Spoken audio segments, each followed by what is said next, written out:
we talk about James. Remember James that got rid of his entire family? He was having hallucinations, he had delusions, and he believed that his mother and his brother were spreading around rumors about him being gay and a communist. And not only his mom and his brother, but also the FBI. Today is the case about George Emil Banks, and you probably know about him. He was the son of a black father and a white mother, and was born on June 22nd of 1942. You must understand that at the time it was rough being a mix of both races. He didn't belong with the white crowd and he didn't belong with the black crowd. His childhood was very tough and he was tormented by racism, and at the end, when he was finally treated according to experts, his breaking point ultimately was all the not belonging in one group kind of issue that destroyed completely his sanity. Now, you're probably saying, hey, that is something that a lawyer would say to get away with something. And yes, his lawyer did say that, but it's a combination of things, and you will understand why as we go through this case. When he was older, he still had to deal with a lot of racism and the feeling of not belonging, or he just didn't have a crowd of his own. But when he was older, he became a prison guard, and it was to a point where at first people thought that he was kind of weird, that he had a temper, that he was a little, I don't know, he would get mad easily, but then they realized that he was having some kind of quote-unquote delusions. He started saying that he was sure that there was going to be a war between black and white people, and that he was worried of what was going to happen to his children, that they were not part of either or basically a mix like it was. Now, 3 weeks before the incident, he locked himself in a guard tower at work and threatened to take his own life. After that, he was put on leave and kind of started things to get worse and worse, little by little. Now, another interesting fact about this guy is that he admired cult leaders like Jim Jones and Charles Manson. He even tried to behave like them in occasions, and he even created a small cult in his home. The George cult, apparently, where he was the center of it.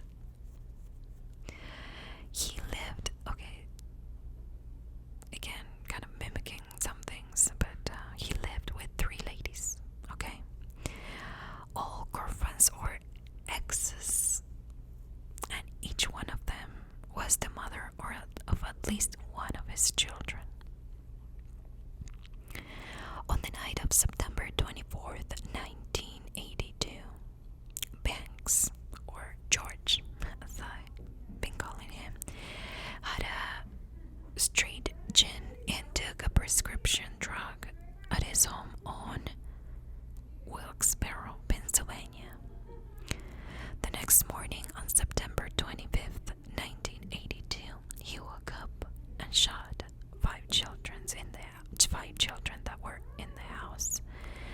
Their ages were between 1 and 11 years old. 4 of those children were his own. And then he shot and killed 3 of the girlfriends that lived with him, and they were in their 20s. He was wearing a t-shirt that read, "Kill him and kill them all, and let God sort them out." And at that point, he left the house. He randomly ran into a couple of guys who lived across the street, shot and killed both of them. Then he drove to another ex-girlfriend who left him, and he killed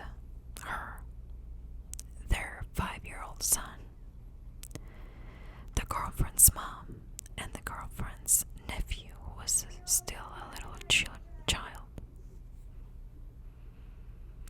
After that, he shouted, "I killed them all." Now, Sharon's brother, who was the girlfriend that lived in this house, was hiding in the closet, and he was spared. So he called the police and identified George as the shooter. He was sentenced to death. However, this is where things get a little bit more complicated. His well-documented mental illness had this case in different debates about the fairness of the death penalty when somebody like George, who according to the expert, he has no understanding of why he was sentenced to death.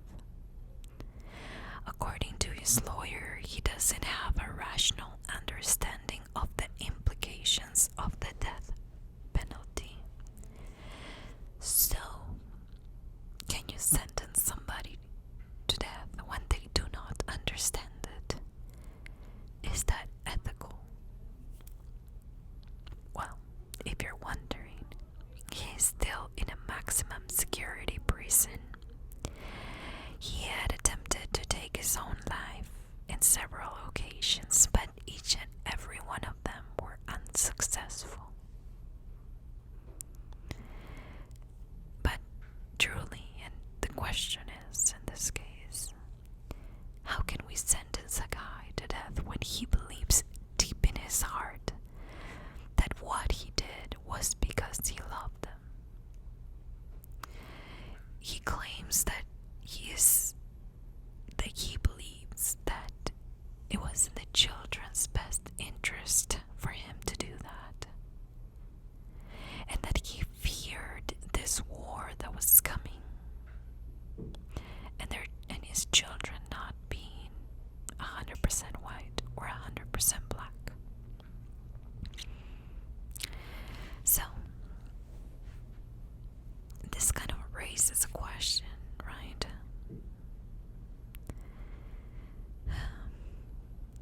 While he was in this maximum security prison, he was in a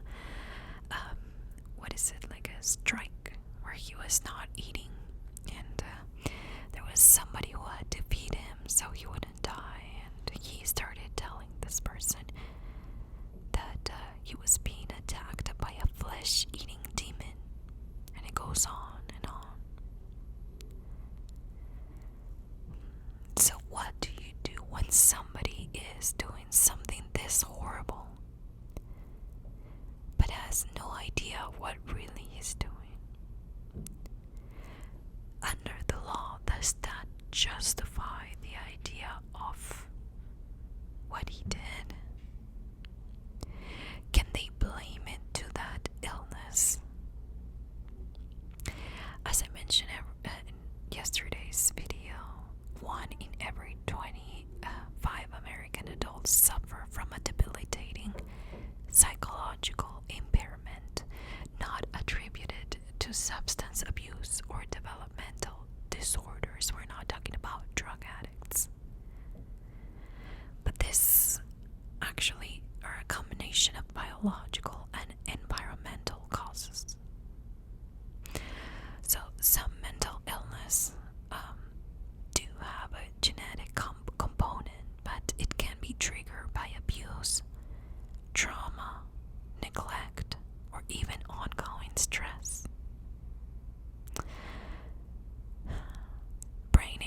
is oxygen deprivation at birth. Substance abuse and infections can also affect a person's psychology. So, even though a lot of people are very harsh on the idea that when you commit something this horrible, it doesn't matter if you are mentally ill. Kind of this statistics tell you that you can be a perfectly quote unquote normal human being. But if you were oxygen deprived at birth, if you had a very bad infection, or if you had, some kind of a brain injury that you got because of an accident, you can become mentally ill. So yes, some people is born with it, but some people acquired it later on in life. And I had a friend that he was I don't know, normal guy to me. He was my boss for many, many years, and he was the sweetest Christian, family loving, good father.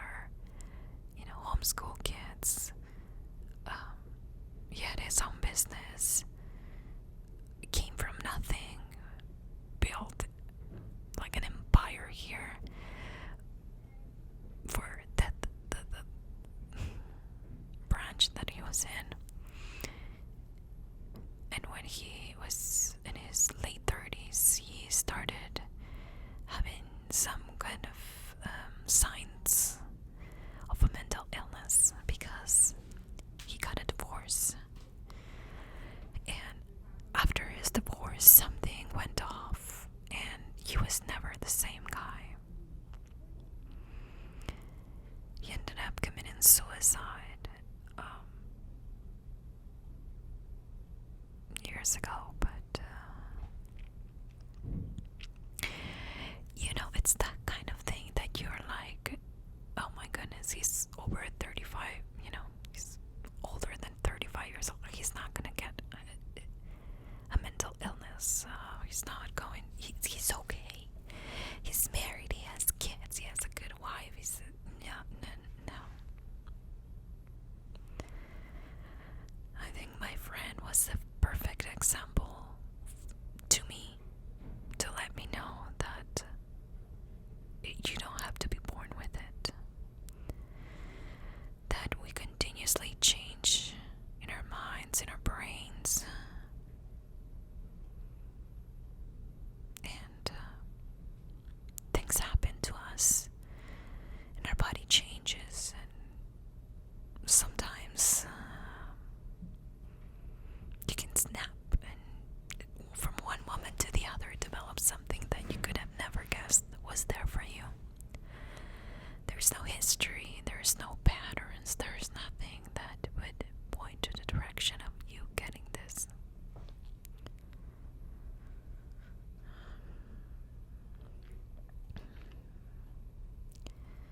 So, it's just one of those things that it makes you wonder, oh, she made it to this age, so she must be good, Like when some people say, oh, if you didn't do drugs while you were a teenager, oh, you're not gonna become an addict when you're an adult. It has nothing to do with that. And I think that we're used to those ignorant comments and those ignorant beliefs and maybe even old tales that we want to believe, but in reality they're not true.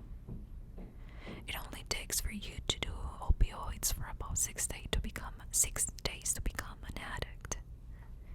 And you don't have to be a teenager. You can be a 60-year-old man or woman, or a 50 or a 40 or a 30-year-old. So I think we have to kind of start putting behind all those labels and understand that we're a part of the human race. That's it. And we have the power of changing and making good and bad decisions. The chemistry in our brain one day could be perfect and the next one not.